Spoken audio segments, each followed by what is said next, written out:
नमस्कार, मैं श्रुति सिंह। स्वागत है आप सभी का इनसाइड झारखंड न्यूज के इस बुलेटिन में। चलिए जानते हैं आज की कुछ खास खबरों के बारे में और खबरों की शुरुआत करते हैं राजधानी रांची से। विगत दिनों 17 नवंबर को रांची के मुंडमा मंदिर में प्रतिमाओं को क्षतिग्रस्त करने के मामले का रांची पुलिस ने उद्भेदन कर 2 लोगों को गिरफ्तार कर लिया है। उनके खिलाफ अपराध में साक्ष्य छुपाने के आरोप हैं। रांची ग्रामीण एसपी मनीष टोपो ने एक प्रेस वार्ता के माध्यम से मामले के उद्भेदन की पूरी जानकारी देते हुए बताया कि मुंडमा के ऐतिहासिक मेले में दुकान नहीं लगाए जाने के कारण इस घटना को अपराधियों द्वारा अंजाम दिया गया था। इस घटना की जांच के लिए एसआईटी का गठन किया गया था। एसआईटी ने मामले का उद्भेदन कर कांड में संलिप्त 2 लोगों की गिरफ्तारी की है। घटना की शुरुआत करने वाला मुख्य आरोपी मानसिक रूप से विक्षिप्त है, जिसकी मृत्यु घटना के बाद मिर्गी पड़ने के कारण हो चुकी है। उसका दाह संस्कार घर वालों द्वारा कर दिया गया। पुलिस द्वारा मामले का साक्ष्य छुपाने के आरोप में मृत अभियुक्त के 2 भाइयों को गिरफ्तार कर लिया गया। आज दोनों को जेल भेज दिया गया है। 16 और 17 की रात्रि में 4 मंदिर की प्रतिमाओं को विखंडित किया गया था और इसमें केस दर्ज किया गया था। 195/23 केस दर्ज किए थे। सभी पहलुओं पर अनुसंधान किया गया और एक एसआईटी का भी गठन किया गया था, जिसमें खिलाड़ी डीएसपी अंकिता मैडम इसको लीड कर रही थी और चारों थाना प्रभारी इंस्पेक्टर साहब सभी इस टीम के मेंबर थे। इनके द्वारा काफ़ी गहन अनुसंधान किया गया, हर पहलू पे जांच किया गया और निष्कर्ष यही निकला कि सुखदेव उरांव उर्फ जट्टू जो है, उसके द्वारा इस घटना को कारित किया गया था और कारित करने के बाद 17 तारीख को ही उसका डेथ हो गया था। और ये उसके द्वारा अपने परिवार वालों को बताया गया था कि उसके द्वारा रात में घटना की गई है। उसके भाइयों ने इस बात को पुलिस से छिपाया। उन दोनों भाइयों को भी गिरफ्तार किया गया है, जिनका नाम सोमा उरांव और इतवा उरांव है। मूल कारण यही रहा कि मुंडमा मेला के समय दुकान लगाने को लेकर इन सभी भाइयों का कुछ अन्य लोगों के साथ विवाद हुआ था। उसी विवाद के कारण सुखदेव उर्फ जट्टू के द्वारा आक्रोश में आकर और नशे की हालत में 16 और 17 की रात्रि को यह घटना कारित की। वहीं स्थानीय क्षेत्र में इस घटना को लेकर काफी आंतरिक आक्रोश दिखाई दे रहा था। लगातार प्रदर्शनों का दौर भी जारी था, पर अब देखना यह होगा कि मामले से जुड़े अभियुक्त की मृत्यु एवं 2 अन्य की गिरफ्तारी के बाद स्थानीयों का गुस्सा शांत होता है या नहीं। टाटा मोटर्स के प्लांट हेड रविंद्र कुलकर्णी ने चैंबर भवन पहुंचकर Singhbhum chamber of commerce and industry के सदस्यों, व्यवसायियों एवं उद्यमियों को संबोधित किया। इस दौरान उनके साथ टाटा मोटर्स के head supply chain management Rajeev Bansal एवं प्रशासनिक हेड विवेका सिंह उपस्थित थे। बैठक में स्थानीय व्यवसायी एवं उद्यमियों को प्राथमिकता देने एवं नए वेंडरों के रजिस्ट्रेशन सहित अन्य विषयों पर चर्चा की गई। इस दौरान अध्यक्ष विजय आनंद मुनका ने प्लांट हेड रविंद्र कुलकर्णी का स्वागत करते हुए कहा कि टाटा मोटर्स न केवल भारत में अग्रणी ऑटोमोबाइल निर्माता है, बल्कि एक वैश्विक कंपनी के रूप में अपना गौरवशाली पहचान स्थापित कर चुकी है। ऐसे में भविष्य में जमशेदपुर के व्यापारिक समुदायों की विश्व में बड़ी भागीदारी सुनिश्चित करने का दायित्व टाटा मोटर्स का है। यहाँ का एंसिलरीज केवल टाटा स्टील और टाटा मोटर्स पर ही आश्रित है। इसलिए देश के प्रधानमंत्री के भी वोकल फॉर लोकल की तर्ज पर स्थानीय व्यवसायी उद्यमियों की टाटा मोटर्स में भागीदारी बढ़ानी है। साथ ही उन्हें ऊपर उठाने की जिम्मेदारी भी टाटा मोटर्स को ही उठानी है। वहीं plant head Ravindra N Kulkarni ने सदस्यों को संबोधित करते हुए कहा कि टाटा मोटर्स ने स्थानीय व्यवसायी उद्यमियों को हमेशा प्राथमिकता दी है और आज भी 70 से 80% माल स्थानीय एंसिलरीज से ले रही है। स्थानीय उद्यमियों का भी ये दायित्व बनता है कि वे हमारी जरूरतों को समझते हुए क्वालिटी प्रोडक्ट उपलब्ध कराएं। टाटा मोटर्स आने वाले समय में रिलायबिलिटी, सस्टेनेबिलिटी, सेफ्टी और डिजिटलाइजेशन को फोकस कर आगे बढ़ेगा। जमशेदपुर में 2 बड़ी कंपनियां हैं जिसमें जमशेदपुर का व्यापार और उद्योग लगभग निर्भर करता है, एक टाटा स्टील और Tata Motors. Singhbhum chamber of commerce and industry का ये सदैव प्रयास रहता है कि टाटा स्टील, टाटा मोटर्स एवं अन्य कंपनियों के साथ हम संवाद स्थापित करके रखें ताकि यहाँ के व्यापार और फलीभूत हो, यहाँ के व्यापारी उद्यमी का व्यापार कैसे बढ़ सके और उन जो वर्तमान में व्यापार और उद्योग हैं उनमें क्या परेशानियां आ रही है और उनको मैनेजमेंट से बात करके हम लोग कैसे मिनिमाइज कर सकते हैं, कैसे कम कर सकते हैं, उन परेशानियों को कैसे दूर कर सकते हैं। इसी संदर्भ में आज टाटा मोटर्स के प्लांट हेड रविंद्र कुलकर्णी अपने टीम के साथ चेंबर भवन पधार रहे हैं और मुझे इस बात की प्रसन्नता है कि टाटा मोटर्स के उद्यमी एंसिलरी यूनिट्स जो यहाँ पर हैं और जो लोग टाटा मोटर्स के साथ व्यापार करते हैं वो सदस्य लोग यहाँ पर आज उपस्थित होंगे और मेरा मानना है कि बहुत उपयोगी और लाभकारी ये इंटरेक्टिव सेशन होगा और आज की मीटिंग के उपरांत व्यापार को टाटा मोटर्स के साथ व्यापार को एक नया आयाम मिलेगा, लोकल वेंडर्स को और अच्छा व्यापार मिलेगा। जो हम लोग बोलते हैं, प्रधानमंत्री जी भी बोलते हैं बी वोकल फॉर लोकल, उस चीज़ को हम लोग और अधिक स्ट्रेस करके स्थानीय उद्योगों को, स्थानीय व्यापार को बढ़ावा देने के लिए टाटा मोटर्स के साथ हम लोग आग्रह करेंगे और हम लोग को उम्मीद है कि सभी बातें सकारात्मक माहौल में और अच्छे परिणाम स्वरूप संपन्न होगी। जमशेदपुर के बागबेड़ा क्षेत्र में मौलिक सुविधाओं की मांग को बागबेड़ा विकास समिति ने पुल के निकट एक दिवसीय धरना दिया। साथ ही जिला प्रशासन और सरकार का भी ध्यान इस ओर आकृष्ट करने का प्रयास किया गया। हमारा पहला मांग है बागबेड़ा क्षेत्र के बड़े उसे तोड़कर बागबेड़ा बड़ौदा घाट खरकई नदी को जाने वाले एकमात्र मुख्य सड़क पर 100 वर्ष पुराना पुल जर्जर स्थिति में है। इस कारण प्रतिदिन लगभग 10,000 लोगों की आवाजाही बाधित हो रही है। मरीज के साथ साथ दिव्यांग लोग बड़ी मुश्किल से इस पुल को पार कर रहे हैं। सरकार द्वारा अविलंब जांच कराने और पुराने पुल को ध्वस्त कर नए सिरे से पुल का निर्माण करने, नगर निकाय के तर्ज पर बागबेड़ा क्षेत्र में कचरा का उठाव एवं साफ सफाई की व्यवस्था सुनिश्चित करने सहित 5 मांगे समिति द्वारा रखी गई है। इसको लेकर बागबेड़ा विकास समिति द्वारा बागबेड़ा बड़ौदा घाट पुल के निकट एक दिवसीय धरना प्रदर्शन किया गया। साथ ही मांग पूरी नहीं होने पर उग्र आंदोलन की चेतावनी दी। अगर इसी गति से चला तो हम सभी को 5 वर्षों में भी पेयजल का लाभ नहीं मिल पाएगा। बागबेड़ा विकास समिति के द्वारा आज हम सभी 5 सूत्री मांगों को लेकर, महत्वपूर्ण मांगों को लेकर आज धरना पर बैठे हैं बड़ौदा घाट पुल के समक्ष।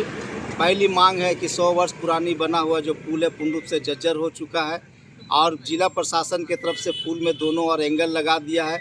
यहाँ से मरीज को कंधा पर ढोकर गोदी में लेकर पुल को पार कराकर तभी जाकर यहाँ के लोग जो है अस्पताल के लिए, चिकित्सा के लिए लेके जा रहे हैं। पुल को यथाशीघ्र सरकार द्वारा तोड़कर नए पुल का निर्माण कराया जाए। संपूर्ण बागबेड़ा क्षेत्र में जुगसलाई नगर पालिका के तर्ज पर कचरे का उठाव का एक अस्थायी नीति, अस्थायी व्यवस्था सरकार बनाए। साथ ही 5 पंचायतों में 15 किलोमीटर रोड नई पीसीसी पथ का निर्माण कराया जाए। 5 पंचायतों का सड़क का स्थिति पूर्ण रूप से जर्जर हो चुकी है। साथ ही 4 पंचायतों में पंचायत चुनाव बीते 15 साल होने को है, अब तक 4 पंचायतों में पंचायत भवन का निर्माण नहीं कराया गया सरकार की ओर से। इन्हीं सब प्रमुख मांगों को लेकर के आज हम सभी यहाँ पे धरना पर बैठे हैं। हम सभी 5 अक्टूबर को माननीय मुख्यमंत्री महोदय को उपायुक्त पूर्वी सिंहभूम के माध्यम से अपना मांग पत्र सौंपे थे। मांग पूरी नहीं होने के कारण हम आप सभी आज धरना पर बैठे हैं और जब तक हमारी मांगे पूरी नहीं होगी बागबेड़ा विकास समिति सदस्य अपना लोकतांत्रिक तरीके से अपना धरना प्रदर्शन आंदोलन जारी रखेंगे। मुसाम्बरी प्रखंड के ऊपरबांधा जंगल में 33,000 वोल्ट के तार की चपेट में आने से 5 हाथियों की मौत के बाद एक और जहां बिजली विभाग जांच के घेरे में है, वहीं वन विभाग को भी लोग इसके लिए कम जिम्मेदार नहीं मान रहे हैं। वहीं मृत हाथियों का पोस्टमार्टम कर दफना दिया गया। पूर्वी सिंहभूम के मुसाम्बरी प्रखंड के ऊपर बांधा पोटाश जंगल में 33,000 वोल्ट के तार की चपेट में आने से मृत 5 हाथियों का पोस्टमार्टम कर दफना दिया गया। पोस्टमार्टम के दौरान वन विभाग की डीएफओ ममता प्रियदर्शी ने भी घटना स्थल का जायजा लिया, जिसके बाद उस पर पीपल का पौधा लगाया गया और पूजा अर्चना भी की गई। डीएफओ ममता प्रियदर्शी ने कहा कि विद्युत विभाग की लापरवाही लगातार सामने आ रही है। इसके पहले चकुलिया में 2 हाथियों और फिर मुसाम्बरी में 5 हाथियों की मौत को लेकर वन विभाग गंभीर है। उन्होंने उन्होंने कहा कि ये माफी लायक नहीं है। वहीं विद्युत विभाग के अधीक्षक अभियंता दीपक कुमार ने भी अपनी टीम के साथ घटनास्थल का जायजा लिया। निरीक्षण के दौरान विद्युत विभाग के अधीक्षक अभियंता ने कहा कि वर्षों पहले 33,000 वोल्ट के तार खींचे गए हैं। 50 साल पुराना होने के कारण 33,000 वोल्ट तार के टावर की एक दूसरे से दूरी लंबी है, जिसकी वजह से तार झूल रहे हैं। इस तार में HCL ICC कंपनी को बिजली की आपूर्ति होती है। इसकी देखरेख भी HCL ICC किया करती थी। निरीक्षण में पाया गया कि टावर की दूरी कम है और इसे दुरुस्त किया जाएगा।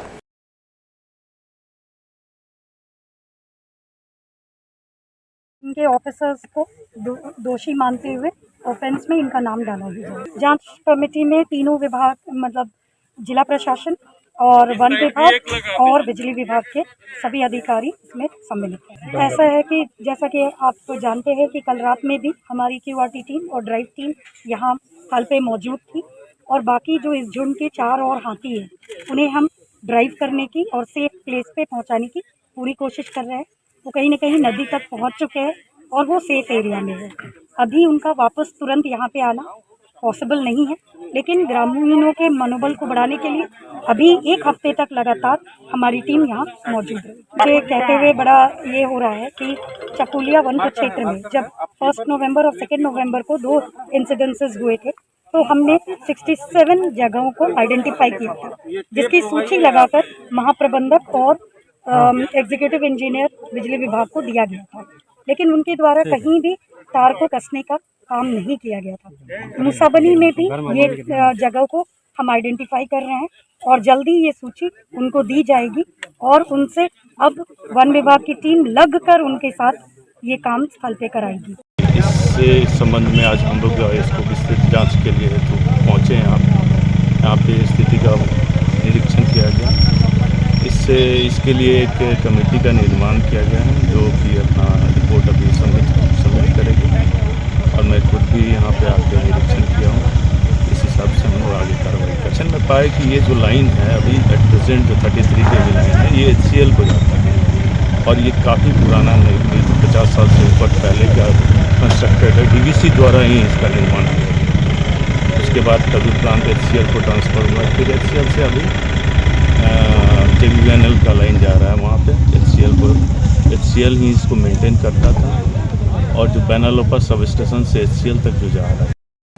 सरायकेला शहरी क्षेत्र में पुराना छऊ कला केंद्र के समीप अपराधियों द्वारा सोना व्यवसायी अरुण कुमार राणा से लगभग 8 लाख के जेवरातों की हुई लूट के मामले का अब तक पुलिस उद्भेदन नहीं कर पाई है।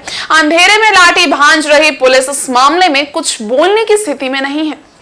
इधर इस मामले को लेकर सरायकेला चैंबर ऑफ कॉमर्स के प्रतिनिधियों ने सरायकेला एसपी से मिलकर मामले की जांच कर अपराधियों की गिरफ्तारी की मांग की है। वहीं पुलिस सीसीटीवी के आधार पर मामले की जांच कर रही है। घटना के बाद से स्वर्ण व्यवसायी के घर में लगे सीसीटीवी कैमरे का डीवीआर पुलिस ने कब्जे में कर लिया है।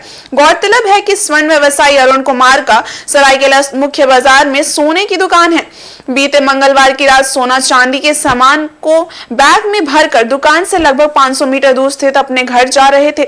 जैसे ही घर पहुंचे और अपनी बेटी को दरवाजा खोलने के लिए फोन किया, इतने में ही एक स्कूटी में सवार 2 युवक धक्का देते हुए बैग लेकर फरार हो गए। अरुण ने बताया कि एक स्कूटी और एक पल्सर बाइक में 3 युवक थे। पल्सर बाइक वाला युवक चौक में रुक गया, जबकि स्कूटी सवार 2 युवकों ने सोना व्यवसायी अरुण कुमार राणा से बैग छिनतई की और भाग गए। दुकान सामान डेली ले जाते हैं और आनते हुए सामान सब डेली मेरा ऐसा व्यवसाय। और कल 21 तारीख था, उससे पहले एक आदमी यहाँ पर बाइक में हेलमेट पहन करके उधर मुँह करके बैठा था, तो उसने मार्क नहीं किया। तो काल उसी समय वही हेलमेट पहन कर बैठा था, उधर 2 आदमी खड़ा था। जैसे हम गाड़ी लेकर आए, स्कूटर वहाँ पर रोके और घर में फ़ोन करके दरवाज़ा खोले बोल के ऐसे नहीं पड़ा, तो ये वाला बाइक वाला तुरंत उतर कर हम पर धकेल दिया।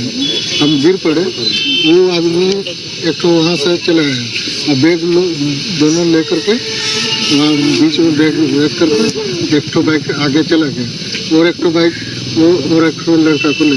स्वच्छ भारत मिशन के तहत हल्दी पोखर बाजार के अलावे गांव टोला में भी श्रमदान के माध्यम से स्थानीय लोगों ने साफ सफाई का अभियान चलाया। इस दौरान वर्षों से जमे कचरे को साफ कर वातावरण को स्वच्छ रखने की दिशा में कदम बढ़ाया गया। स्वच्छ भारत मिशन के तहत हल्दी पोखर के मुर्गापाड़ा रोड में लगी गंदगी के अंबार को श्रमदान कर साफ किया गया। श्रमदान कार्यक्रम का नेतृत्व मुखिया देवी कुमारी ने किया।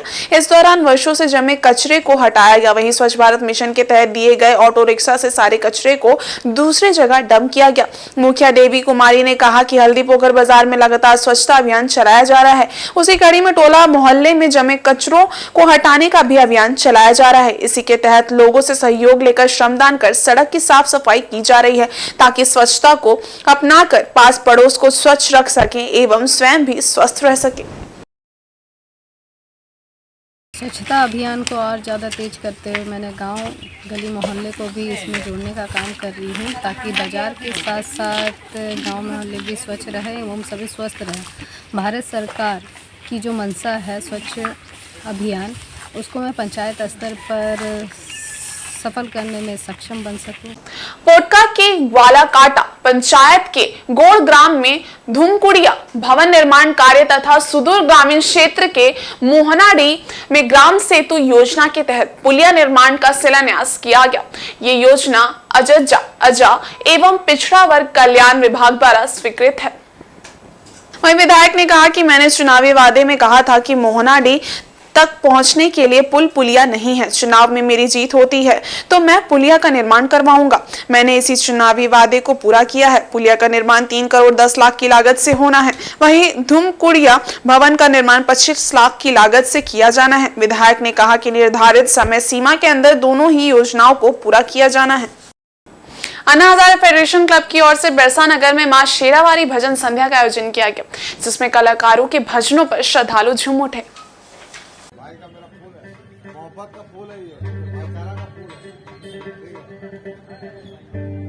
प्रत्येक वर्ष की भांति 13वें वर्ष भी क्लब की ओर से बिरसा नगर बीएड कॉलेज रोड में विशाल भजन संध्या का आयोजन किया गया, जिसमें स्थानीय कलाकारों के अलावे पटना से आए शुभम और कोलकाता से आई रानी ने अपने भजनों से महफिल में शमा बांध दिया और उन्हें झूमने पर मजबूर कर दिया।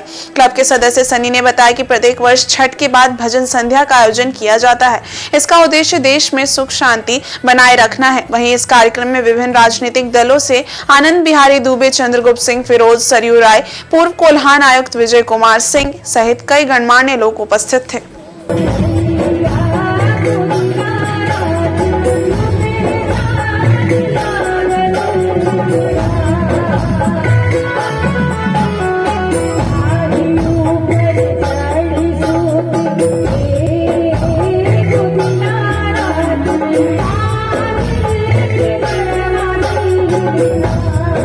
छठ के उपलक्ष्य में हर साल हम लोग माता रानी का भजन संध्या करवाते हैं ताकि सुख शांति पूरे देश में रहे। और जो हमारे जो कलाकार हैं ये बिहार पूर्णिया के और कलकत्ता के रानी जी आए हैं आज, और हम लोग करवा रहे हैं बड़ा प्रोग्राम कि हर साल सुख शांति हमारे देश में रहे, और लोकल कलाकार भी हैं। ब्रेक के उस पार है कुछ और खास खबरें, तब तक के लिए देखते रहिए इनसाइड झारखंड न्यूज। धन्यवाद।